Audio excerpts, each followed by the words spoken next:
I'm going to teach you where your score comes from, so you know how to show that joker who's boss.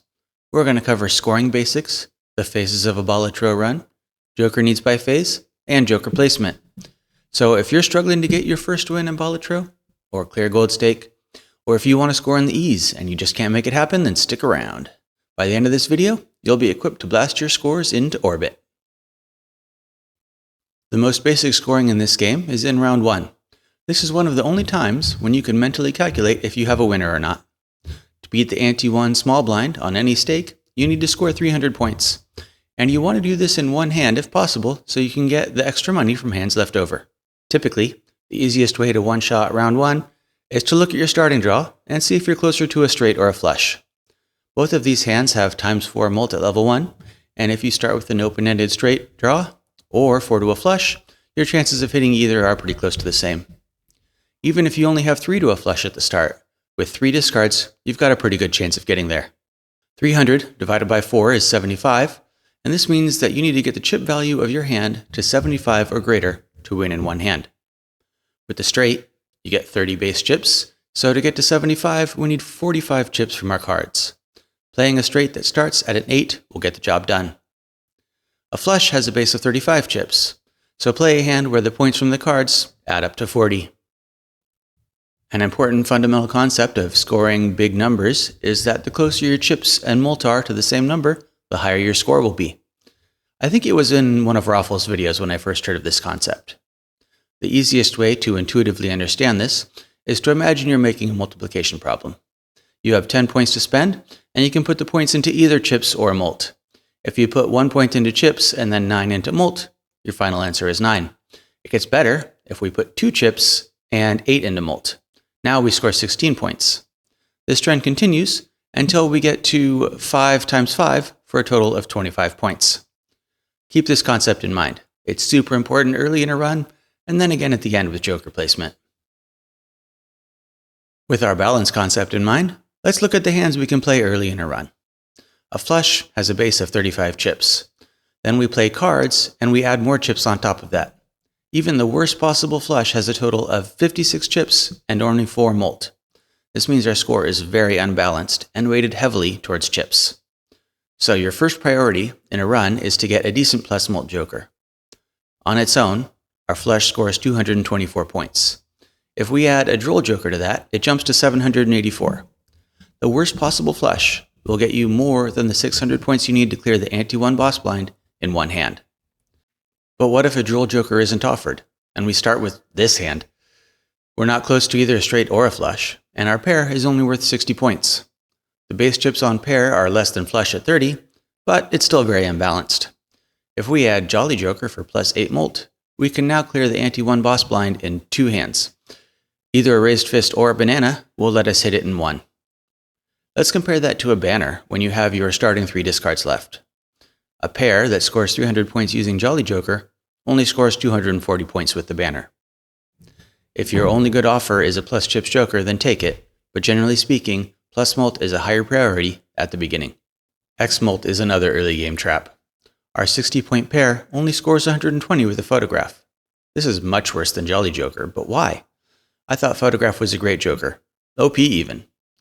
A small number times a small number is still a small number. In this case, we are doubling our 2 mult to 4. Not much of an improvement. X mult was a trap I fell into when I started. I thought ghost deck would be easy because you start with the hex.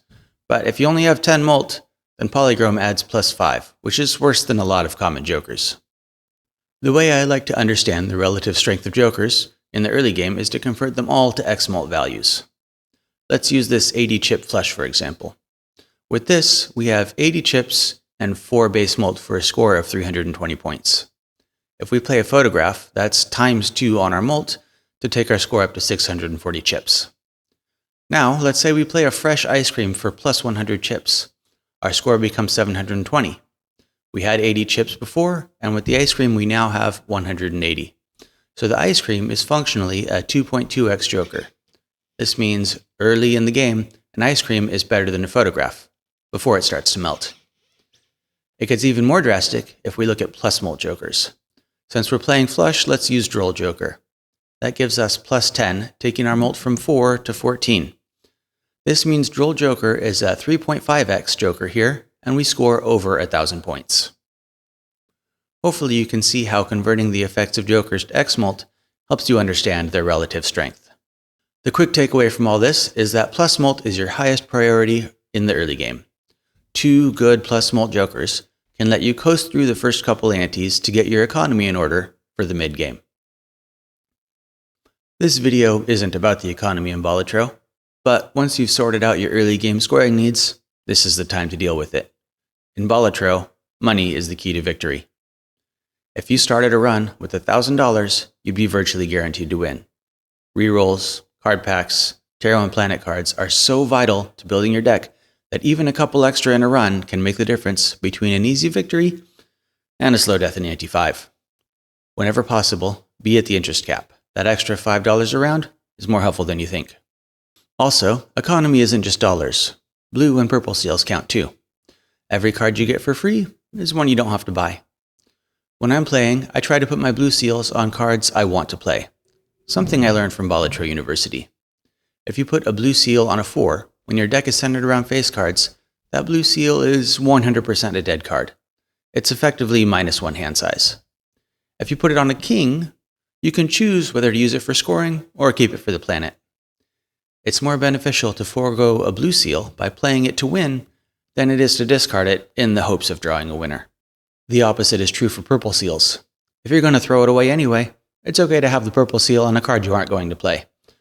This does mean that you won't have any purple seals at the end of the game, but by then, your deck should be fixed enough that you don't need them anyway. So you found your plus Mult early on and made it to Ante 3. Now it's time to start worrying about chips again. Why chips now, though? It goes back to balance and properly evaluating our Joker options. If we have our 80 chip flush and Lusty Joker along with Droll Joker, that gives us 80 chips and 29 Mult. Then we open a Buffoon pack and see Crafty Joker and Gross Michelle. Which do we take? Plus Mult is good, right? Well, not quite in this case. We currently have 29 Mult, so the plus 15 from Banana is a 50% increase. But the 80 chips from Crafty is a 100% increase. Diminishing returns are important to keep in mind. The X-Mult conversion helps us make the correct choices. Also, in Balatro, between enhanced cards, retriggers, and jokers, it's much easier to boost your Mult than your chips. So once you get your initial plus Mult sorted out, it's a good idea to try and focus on chips a little.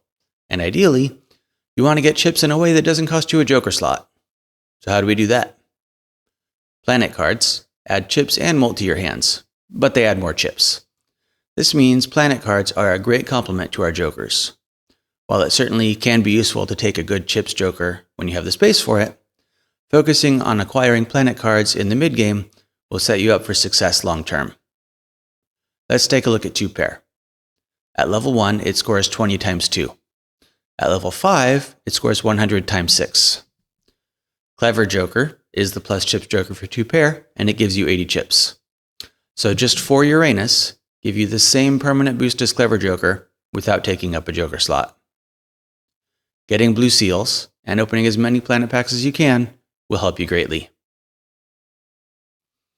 We made it to Ante 6. We've got some decent plus Mult Jokers and a few levels into 2-pair. Now what? Now it's time for X-Mult Jokers. Here, we're playing 2-pair of face cards, and we have our hand leveled to 5. We're going to add Mad Joker, Smiley Face, and Fortune Teller with 12 tarot cards played.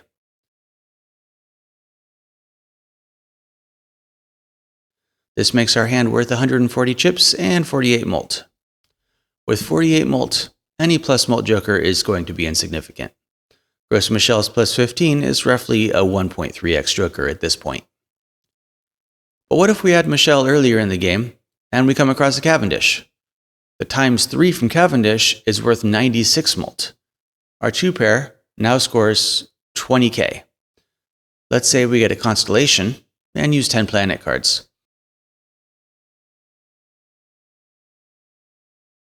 And while playing those planet cards, we got our 2-pair leveled up to 7. Now we can beat the Ante 8 boss blind in 2 hands. The effect gets even more drastic if you have enhanced cards and are playing hands stronger than 2-pair. As you can see, X Mult really shines when you already have a good base of plus Mult. Now that we've managed to clear Ante 8, we get to face the existential dread of score scaling in endless mode. Here, the scoring requirements get real stupid real fast. We need a solution for this exponential scaling, and jokers on their own aren't going to cut it anymore. The solution we have? Scoring events. There are certain effects and jokers that allow us to add Mult when a card is scored. And there are a few jokers that allow you to score cards more than one time. If you combine these, you can get dozens of scoring events in a single hand. Compare that to your standard 5 jokers, and you can start to see the potential. If we go back to our 2-pair example again, our level 7 2-pair has 8 base Mult. Adding a photograph takes us to 16 Mult because it doubles our Mult when the first face card is scored. An important note to keep in mind is that scoring happens before any jokers are triggered. So if we put the Mad Joker back on, even if it's in the left position, our Mult is still 26. The 8 gets doubled to 16, then the 10 from Mad Joker is added. Here in the endgame, plus Mult jokers are typically bad for us. Let's replace the Mad Joker with the Hanging Chad. Chad causes the first card to score 2 extra times. You get 1 trigger from being played, and 2 extra from Chad for a total of 3 scoring events. If that card is a face card, photograph doubles our score 3 times. Our Mult ends up being 64. Not bad at all.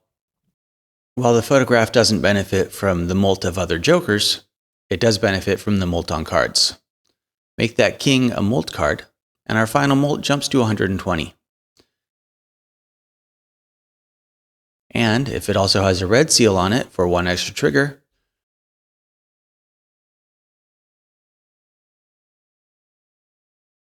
then suddenly we're at 248. Now, with 2-pair and 2 common jokers, we can beat Ante 8 in only 2 hands. Add Cavendish back to the mix, and we have an easy 1-hand clear. Jokers like Photograph also benefit from increased hand levels, because that improves the base Mult of the hand you're playing. At level 7, with these jokers, we have 744 Mult. If we increase our 2-pair to level 10, only 3 more planet cards, we get over 100 more Mult, ending up at 888. This is why it's so important to get your economy online early in a run, so you can afford to open planet packs. Don't forget to level your hands early and often. If you use a tarot card to create a Mult card, you get plus 4 Mult every time it scores. If you create a lucky card instead, you get plus 20 Mult 1 in 5 times. This averages out to the same. But with lucky cards, you also have the chance of scoring money. This is a good enough reason to take lucky cards on its own, but it gets even more enticing if you get a 20 Mult hit as the first of your 3 triggers from the previous example. Then your score can really explode. You end up with a higher possible score at the expense of more volatility, which is shown in the calculator by this range.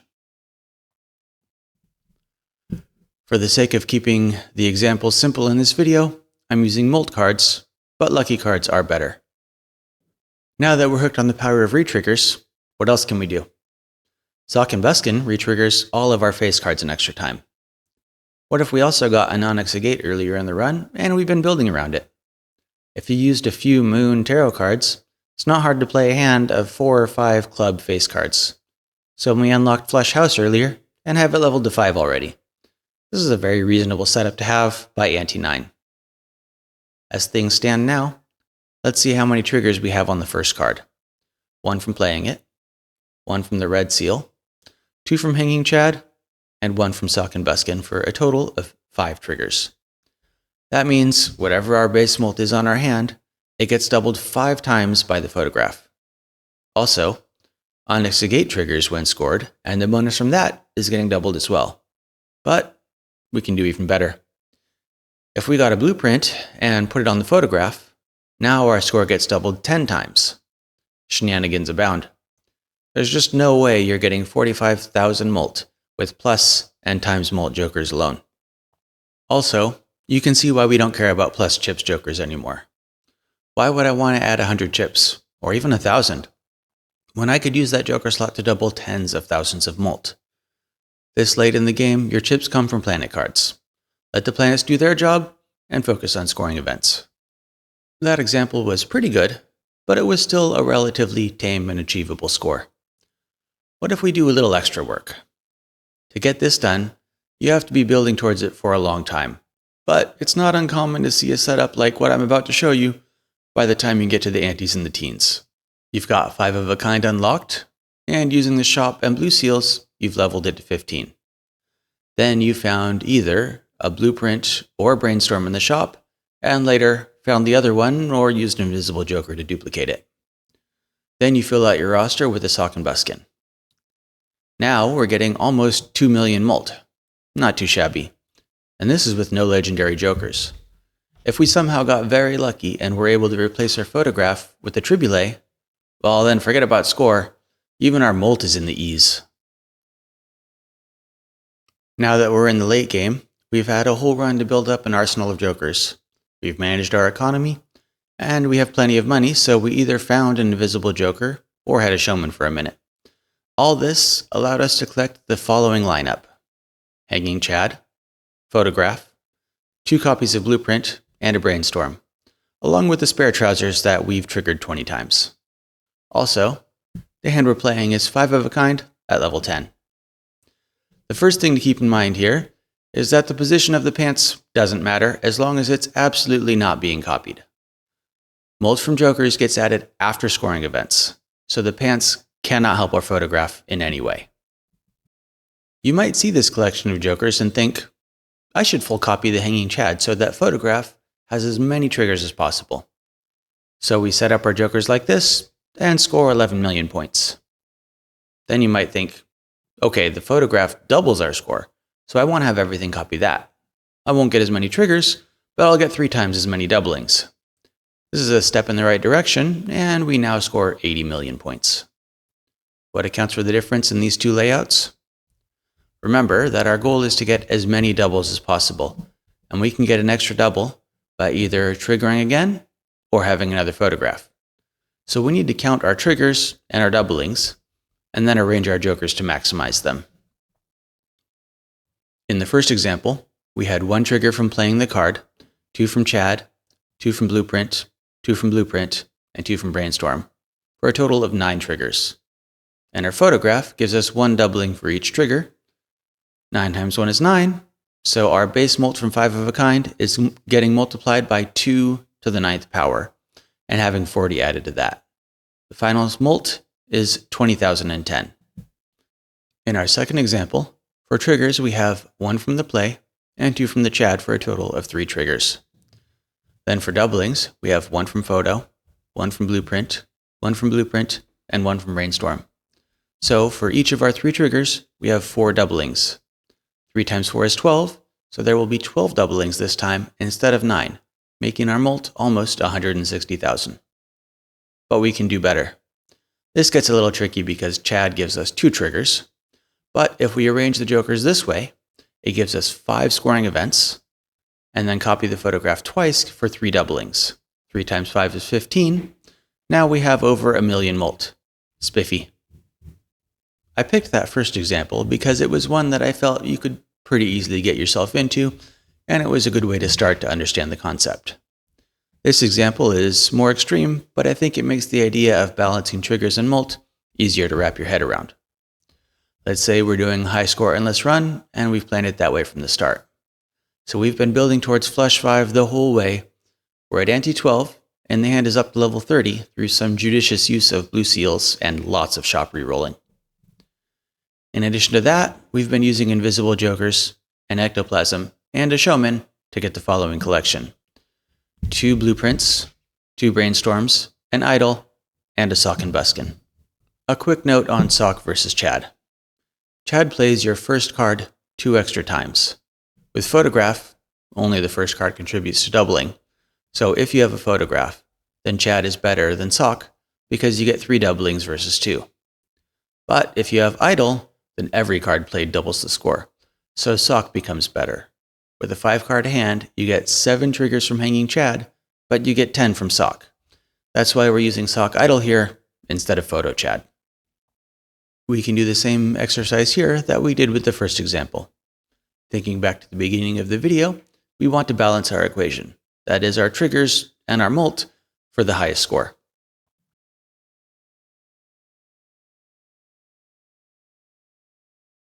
For forced triggers, we have one from playing the cards and one from the sock. We only have one forced doubling from the idol. Then we have 4 copy effects that we can distribute. So a total of 7 points. Since 4 times 3 is the same as 3 times 4, we can use either of these 2 configurations.